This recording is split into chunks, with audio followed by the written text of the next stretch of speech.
Bapak-bapak yang terhormat, ibu yang terhormat, ya jemaah haji 2025 rahimakumullah. Kita bersyukur alhamdulillah pada kesempatan ini masih diberikan kesehatan, keselamatan dan kekuatan, ya. Semoga kita senantiasa dapat melaksanakan perintah-perintah Allah dengan sebaik-baiknya dan semoga semua ibadah kita diterima oleh Allah Subhanahu wa taala. Salawat dan salam semoga senantiasa dilimpahkan kepada Nabi Muhammad sallallahu alaihi wasallam, pada keluarga, para sahabat dan semua ikutnya yang senantiasa istiqomah mengikuti sunnah-sunnahnya. Bersermati melanjutkan kegiatan kultum yang telah disusun oleh tim Bibat, ya. Kita hanya memfasilitasi. Itu hari ini adalah sebenarnya jadwalnya dari rombongan 7, namun karena ada pertukaran jadwal, ya, hari ini yang akan mengisi adalah dari Karom rombongan 8, yaitu Ustadz Hanafi Al-Ghomasari. Nah, beliau juga pejabat KUA di Pakem, kalau tidak salah Ustadz, ya. Oke. Demi menampung semuanya, ini karena di sini ada slow, geser dikit ya, nanti yang nyusul biar dapat tempat ya. Terus nanti menawi sakit geser nopo macam terus di Pak. Majane Pak Ismail nggih. Terus sik mriko geser iki Pak, nggih. Mangke sik nyusul kajenge pikantuk nggih, nggih.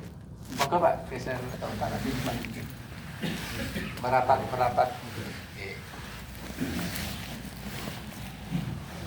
Iki tasih selom mriki nggih. Nggih, nggih. Ibu-ibu wingi teng mriki ning bapak rawuh kathah ning boten cekap kowe boten napa nggih.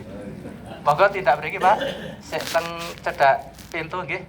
Kajenge barokah nggih, saya cedak karo Ustadz insyaallah ilmunya semakin banyak yang masuk insyaallah nggih.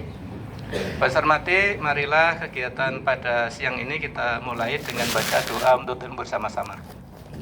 Bismillahirrahmanirrahim. Raditu billahi rabba wa bil islami dina wa bi Muhammadin nabiyya wa rasula. Rabbi zidni ilma warzuqni fahma, amin. Ustadz Hanafi biasanya waktunya jam sekarang sampai ya maksimal 12-10 menit. Nanti kalau ada info dari KPIH atau dari petugas kloter, nah kita berikan. Tapi kalau tidak ada, belandang dikit ya nggak apa-apa. Sampai waktu zuhur, ya. Nah, monggo waktunya kita berikan. Assalamualaikum warahmatullahi wabarakatuh.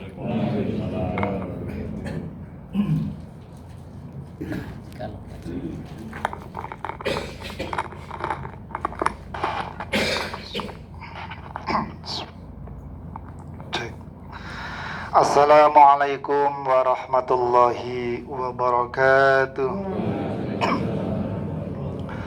A'udzu billah, bismillah, alhamdulillah, wala haula wala quwwata illa billah. Allahumma shalli wa sallim wa barik ala sayyidina Muhammadin ibni Abdillah wa ala alihi wa sahbihi wa mawalah, amma ba'd. Hadratal kiram, bapak-bapak, ibu-ibu jamaah haji saking daerah khusus daerah istimewa Yogyakarta, Kabupaten Sleman yang berbahagia. Alhamdulillah di kesempatan siang hari ini kita masih diberikan nikmat yang sangat besar oleh Allah. Yang utama adalah nikmat iman dan Islam, sehingga dengannya kita dapat menjalankan berbagai macam ibadah. Tentunya tiada ucapan yang lebih baik selain Alhamdulillahirabbil alamin. Salawat dan salam Allah mudah-mudahan tetap tercurah kepada uswah sayyid ataupun panutan kita baginda Nabiullah Muhammad sallallahu alaihi wasallam, yang kita harapkan syafaatnya kelak di yaumil akhir nanti. Bapak-bapak, ibu-ibu jamaah salat zuhur rahimakumullah. Dalam Al-Quran surat Al-Baqarah ayat 197 Allah berfirman, A'udzubillahi minasyaitonirrajim. Al-hajju ashhurum ma'lumat, faman farada fihinnal hajja fala rafasa wala fusuqa wala jidala fil hajj. Wa ma taf'alu min khairi ya'lamuhullah wa tazawwadu fa inna khairaz zati taqwa wattaquni ya ulil albab. Musim haji itu pada bulan-bulan yang telah dimaklumi. Barang siapa yang mengerjakan ibadah haji dalam bulan-bulan itu, maka janganlah dia berkata jorok atau rofas, berbuat maksiat, dan bertengkar dalam melakukan ibadah haji. Segala yang baik yang kamu kerjakan, Allah mengetahuinya.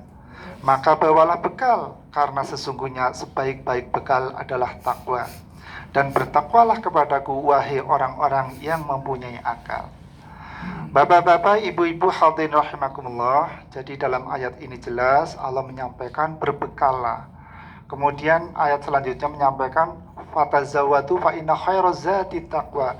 Sesungguhnya sebaik-baik bekal adalah takwa. Artinya sebelum kita melaksanakan haji dan sesudah kita melaksanakan haji itu sama, kita dalam keadaan takwa. Jadi takwanya dari rumah, takwa di sini juga dibawa takwa. Nah, Bapak Ibu hadirin rahimakumullah, pada kesempatan siang hari ini yang akan kami sampaikan adalah tentang bagaimana usaha, jalan atau cara atau wasilah kita untuk mencapai derajat takwa. Bapak Ibu hadirin rahimakumullah, banyak wasilah atau cara untuk kita bisa meningkatkan ketakwaan kita atau memperkuat ketakwaan kita kepada Allah. Maka dalam kesempatan yang baik ini akan saya sampaikan 5 hal, 5 perkara yang saya singkat dengan 5M. Yang pertama, bekal kita atau wasilah kita untuk mencapai derajat takwa adalah dengan mu'ahadah. Ahada yu'ahidu mu'ahadah. Maknanya apa? Maknanya adalah agar kita senantiasa mengingat-ingat perjanjian kita kepada Allah. Karena sesungguhnya diakui maupun tidak, diingat ataupun tidak, sesungguhnya pada saat manusia kita di alam arwah, yaitu di dalam janin ibu kita masing-masing pada usia 4 bulan, di mana saat itu ditiupkan ruh dan kemudian menjadi makhluk yang hidup yang kemudian menjelma menjadi kita. Pada saat itulah Allah berfirman, alastu birabbikum qalu bala syahidna. Bukankah aku ini adalah Tuhanmu? Kita pada saat itu dijanji oleh Allah bahwa Allah adalah Tuhan kita. Kita hanya menghamba, hanya menyembah kepada Allah Subhanahu wa ta'ala. Kemudian dengan proses kehidupan kita lupa. Maka kemudian kita kemudian membaca syahadat, mengakui bahwa hanya tidak ada Tuhan yang atau sesembahan yang hak untuk disembah kecuali Allah. Kemudian diperbarui lagi ketika kita setiap sholat dengan berwudu membaca syahadat. Kemudian di dalam tahiyat kita juga membaca syahadat. Semuanya itu adalah dalam rangka supaya kita ingat akan janji kita kepada Allah Subhanahu wa ta'ala, yaitu apa? Yaitu hanya la ilaha illallah. Tidak ada sesembahan yang hak kecuali Allah. Allah adalah Tuhan kita, Allah adalah pencipta kita, Allah adalah sesembahan kita, dan tiada sekutu baginya. Nah, Bapak Ibu hadirin rahimakumullah, ini M yang pertama, mu'ahadah. Ingatlah bahwa kita hanya akan menuhankan Allah.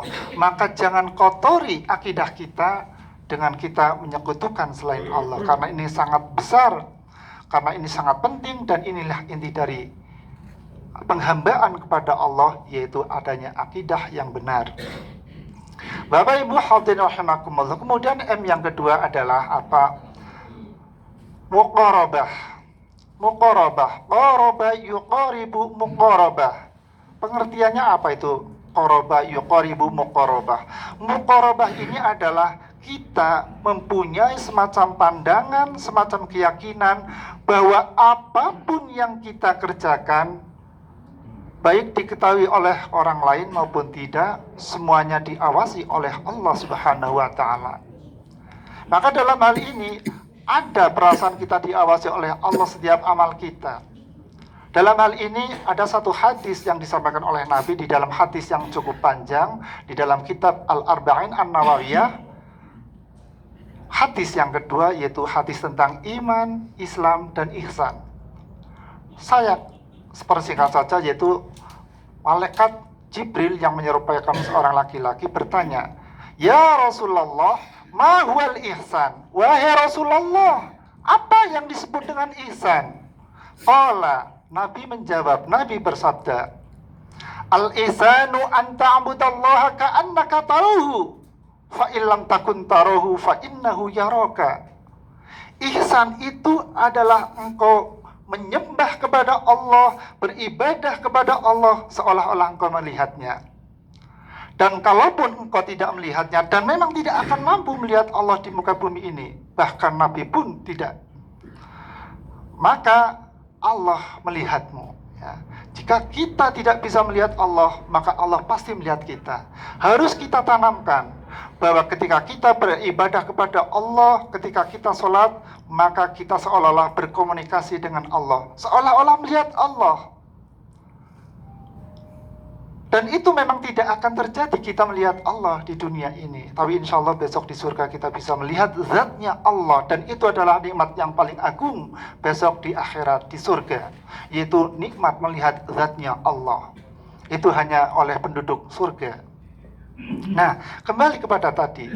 Allah pasti akan melihatmu. Antakbudallaha ka'annahu yarohu fa ilam takun tarahu fa innahu yaroka. Maka sesungguhnya dia melihatmu. Maka kalau kita punya pandangan, kita punya keyakinan, muraqabah tadi, maka insya Allah amal ibadah kita akan ikhlas, akan murni, lillah, hanya menghadapkan ridha Allah. Diketahui oleh manusia ataupun tidak, Allah pasti tahu bahwa kita beribadah kepadanya. Sholat 5 waktu kita hanya untuk Allah, tahajud kita hanya untuk Allah, puasa kita hanya untuk Allah, zakat kita hanya untuk Allah, dan haji kita pun hanya untuk Allah, tidak untuk yang lain. Maka sebenarnya di sini ada semacam pelajaran bahwa nilai ikhlas itu di dalam beramal itu sangat penting. Karena sesungguhnya syarat dari diterimanya amal itu 2, bapak-bapak, ibu-ibu. Yang pertama apa? Yang pertama adalah niat yang ikhlas karena Allah, murni karena Allah. Dan yang kedua adalah ibadah itu sesuai dengan apa yang disampaikan oleh Nabiullah Muhammad SAW. Nah, ini M yang kedua, muraqabah. Nah, kemudian M yang ketiga, Bapak Ibu hadirin rahimakumullah, muhasabah. Hasabah yuhasibu muhasabah, introspeksi, mawas diri, refleksi. Kita jadikan ibadah haji kita sebagai sebuah refleksi dalam diri kita. Ketika ternyata kita pada saat-saat ini mengalami suatu pengalaman spiritual, tidak harus diceritakan kepada orang lain, tetapi itu jadikan sebagai muhasabah dalam diri kita. Maka perbanyaklah istighfar kita kepada Allah Subhanahu wa Ta'ala. Apabila kita memang mengalami spiritual yang sepertinya itu adalah teguran dari Allah Subhanahu wa Ta'ala, maka kita semuanya tentu ingat, tentu kita tahu, di tanah haram ini kita jangan sombong, kita jangan sok mampu. Itu karena memang adalah apa? Adalah di sini refleksi dari ibadah-ibadah yang sebelumnya kita laksanakan di luar tanah haram ini. Maka sesungguhnya nanti ibrah atau pelajaran, apa refleksi yang kita dapatkan atau pengalaman spiritual yang kita dapatkan pada pelaksanaan haji pada saat ini, kita jadikan refleksi, kemudian kita banyak istighfar, kemudian kita besok nanti setelah pulang ke tanah air, jadikanlah itu semua sebagai ibrah pelajaran dan kita memperbaiki diri. Yang sebelumnya mungkin masih malas-malasan sholat, harus, bukan karena kita dipanggil Pak Haji ataupun Haji, Pak Bu Haji, tetapi karena refleksi kita kepada Allah Subhanahu wa Ta'ala. Ya Allah, saya sudah diberikan kesempatan untuk menjalankan rukun Islam yang kelima. Ya Allah, orang lain, manusia lain melihat saya mulia ya Allah, tapi ternyata saya di hadapan Engkau ya Allah sangat hina ya Allah. Maka jadikan itu sebagai refleksi, maka segera berbanyak sholat. Dan karena Islam itu adalah agama dakwah, maka diusahakan bapak-bapak adalah di masjid berjamaah ataupun di mushola. Nah ini muhasabah. Jamaah hadirin rahimakumullah. Kata sahabat Umar bin Khattab, beliau menyampaikan, hasibu qabla an tuhasabu. Engkau mawas dirilah, engkau introspeksilah sebelum engkau dihitung atau diintrospeksi atau bahkan dikritik oleh orang lain. Nah, maka sebelum orang lain mengkritik kita, kita introspeksi diri kita. Insya Allah, kalau memang itu sudah di jalan Allah, ya fa insya Allah orang lain pun akan Tidak ada alasan untuk mengkritik kita. Bapak Ibu hadirin rahimakumullah. Kemudian M yang keempat di sini adalah mujahadah. Jahada yujahidu mujahadah. Bersungguh-sungguh, ya. Maknanya itu bersungguh-sungguh. Maka kita ada istilah mujahadah. Ternyata isinya apa? Oh, zikir, dan itu zikirnya lama. Berarti itu adalah mujahadah, bersungguh-sungguh di dalam zikir kepada Allah Subhanahu wa taala. Ini contoh saja, ini contoh dalam segi bahasa. Nah, tetapi yang saya maksud mujahadah di sini adalah lebih luas, adalah bagaimana kita memanfaatkan nikmat yang telah diberikan oleh Allah Subhanahu wa taala kepada kita, yaitu nikmat diri kita sendiri, ini fisik kita, kemudian dengan potensi-potensi yang ada dalam diri kita, baik potensi jasmani, potensi akli maupun potensi mal, harta yang kita punya, bahkan jah atau kedudukan. Status sosial di dalam masyarakat, kalau kita memang mendapatkan itu semuanya adalah apa? Dari Allah Subhanahu wa taala. Maka apa balasannya? Balasannya adalah bersyukur. Bagaimana caranya bersyukur? Yaitu dengan menjalankan nikmat itu sesuai dengan yang Allah kehendaki. Kita diberikan fisik yang bagus, maka haruslah bersungguh-sungguh kita untuk menjalankan ibadah kepada Allah. Satu lagi Bapak Ibu hadirin rahimakumullah, kaitannya dengan mujahadah. Tentunya dari kita mungkin masih banyak bapak-bapak, ibu-ibu hadirin rahimakumullah, salah satu ibadah saja yang sebenarnya wajib, tapi mungkin kita karena kurang memahami dikira mungkin tidak wajib. Apa? Membaca Al-Quran. Kan di dalam Al-Quran jelas ayatnya, Al-Muzammil kalau tidak keliru ayat 4, warattilil Qur'ana tartila. Dan bacalah Al-Quran dengan tartil. Itu artinya apa? Rattil itu fi'il amr, maknanya adalah perintah. Warattilil Qur'ana tartila, dan bacalah Al-Quran dengan tartil. Kemudian Allah menyampaikan, Nabi juga menyampaikan tentang pahala keutamaan bagi orang yang membaca Al-Quran. Ketika satu huruf dikalikan 10, bahkan ketika di dalam wudhu dikalikan 25, bahkan ketika di dalam sholat dikalikan 100 lipat. Nah, ini adalah sebuah motivasi bagi kita untuk bisa membaca Al-Quran, Bapak Ibu hadirin rahimakumullah. Maka karena itu perintah wajib, kita belum bisa, mohon maaf ya, barangkali ada, maka kita introspeksi dan kemudian apa? Kita bermujahadah untuk belajar membaca Al-Quran kepada ustadz-ustadz yang ada di kampung. Tidak perlulah kita karena mungkin nyuwun sewu, kita memiliki kedudukan yang mungkin status sosial tinggi di tengah masyarakat, kemudian kita merasa gengsi. Jangan Bapak Ibu hadirin rahimakumullah. Dan bagi orang yang mau belajar Al-Quran, Allah telah menjamin pasti bisa. Panjenengan bisa membuka Al-Quran surat Al-Qamar, di situ ada 4 ayat. Kalau nggak keliru ayat 17, ayat 24 ya, itu 22, kemudian 3 berapa Pak? 32 dan 40. Nah, itu ada 4 ayat dengan redaksi yang sama Bapak Ibu hadirin rahimakumullah. Apa ayatnya? Walaqad yassarnal Qur'ana lidzikri fahal mim muddakir. Sungguh-sungguh telah kami mudahkan Al-Quran untuk mengingatku. Maka ini pertanyaan, fahal mim muddakir. Pertanyaannya ternyata Bapak Ibu, maka siapakah di antara kalian yang paling pintar? Tidak.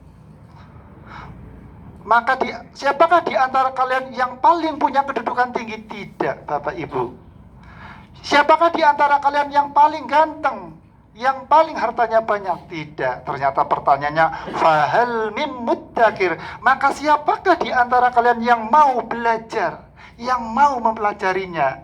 Ini apa namanya? Kalau dalam istilah logikanya Allah memudahkan Al-Quran untuk dipelajari.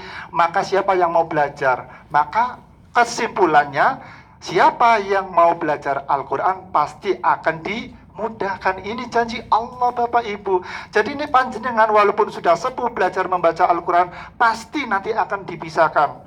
Itu janji Allah. Maka panjenengan berdoa kepada Allah, ya Allah, saya minta janjimu, saya mau belajar Al-Quran, tolong bisahkan saya untuk membaca kalimah-kalimahmu ya Allah, kalam-kalammu ya Allah. Ini adalah salah satu bagian dari mujahadah. Dan banyak mujahadah yang lain. Kita bagaimana mengupayakan sholat subuh berjamaah di masjid, itu adalah mujahadah. Ya, ibarat kata Nabi, sambil merangkak pun itu akan dilakukan bagi mereka yang tahu betapa besar pahalanya. Jamaah hadir rahimakumullah. Kemudian yang terakhir, wasilah cara kita untuk bisa bertakwa kepada Allah, yaitu dengan jalan mu'aqabah. Aqabah yu'aqibu mu'aqabah. Mu'aqabah itu adalah kita telah meninggalkan kewajiban-kewajiban kita kepada Allah, atau kita telah berbuat maksiat kepada Allah, kemudian kita sadar dan kita mengoptimalkan diri, mengusahakan diri untuk berbuat baik sebagai balasan kemarin kita telah meninggalkan kewajiban kita, atau kemarin kita telah melakukan suatu maksiat kepada Allah. Ini kemudian kita melaksanakan amal yang soleh, itulah yang namanya dengan mu'aqabah. Kata Nabi dalam sebuah hadisnya, ittaqillaha haitsu ma kunta wa atbi'is sayyi'atal hasanata tamhuha wa khaliqin nasa bi khuluqin hasanin. Engkau bertakwalah di mana saja engkau berada, dan engkau ikutilah perbuatan yang buruk dengan perbuatan baikmu. Niscaya perbuatan baikmu akan menghapus semua perbuatan burukmu, dan bergaullah dengan manusia dengan akhlak yang baik. Ini Bapak Ibu hadir rahimakumullah yang namanya mu'aqabah. Mengoptimalkan diri untuk apa? Untuk mengganti kekurangan-kekurangan kita. Dan dalam hadis tadi Rasul menyampaikan bahwa amal soleh kita akan menghapus dosa-dosa kita. Dan inilah Bapak Ibu yang sering kita mendengar adanya taubatan nasuha.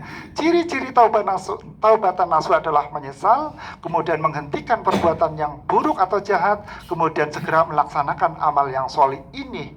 Ya, kalau kita kaitkan dengan tubu ilallahi taubatan nasuha. Nah, yang namanya taubat nasuha itu adalah kita telah berbuat jelek, kita hentikan, kita istighfar, kita menyesal, kemudian kita berbuat baik. Insya Allah berbuat baik ini akan menghapus dosa-dosa kita yang telah lalu. Bapak Ibu hadirin rahimakumullah, jadi ini 5 hal yang dapat saya sampaikan. Banyak ya cara untuk bisa menggapai takwa, tetapi karena waktu yang terbatas, saya batasi dengan 5 hal tadi, yaitu mu'ahadah, mengingat diri kita akan janji kita kepada Allah, kemudian merasa pengawasan diri dari Allah Subhanahu wa Ta'ala, kemudian kita muhasabah, introspeksi. Yang keempat, kita bersungguh-sungguh untuk menggapai ridho Allah, untuk melaksanakan kewajiban-kewajiban kita kepada Allah. Dan yang terakhir tadi, mengganti kelemahan-kelemahan kita dengan potensi-potensi baik, dengan amal-amal yang soleh.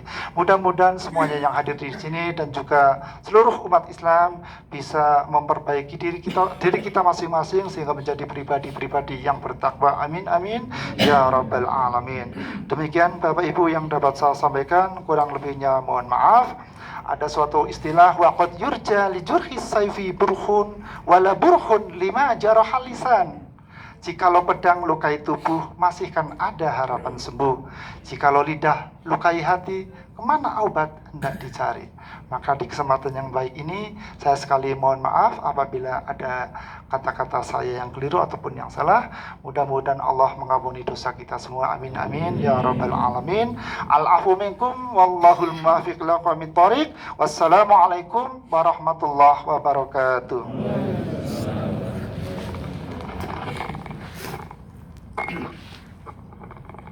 Jazakallah khairan nazirah. Kita sampaikan pada Ustadz Hanafi yang telah menyampaikan tausiahnya, sangat bagus ya.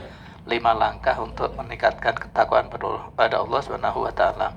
Semoga kita semua dimampukan untuk mengamalkannya Bapak ya, Bapak Ibu, sehingga di tanah haram ini betul-betul ketakwaan kita betul-betul meningkat insya Allah ya. Kita sudah tiap hari rajin sholat, baca Quran dan sebagainya. Semoga semua itu semakin mendekati daripada Allah Subhanahu wa Ta'ala ya. Bapak Ibu hormati, waktu duhur masih 10 menit. Mungkin ada informasi dari KBIH atau dari Binbat atau dari kloter rawuh mboten nggih? Mboten nonton Pak Uni yo. Oke, ada tambahan Pak Oke? Moga tidak ada nonton. Masih 10 menit. Tasudi.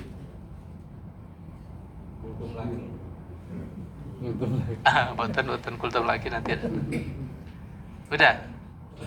Kalau sudah ya kita cukupkan. Kemudian sambil menunggu waktu, Nanti Bapak Ibu yang saya hormati, mungkin ada yang batal wudhu, di situ ada tempat wudhu ya. Nanti hari ini juga yang adzan itu juga dari rombongan 8 ya.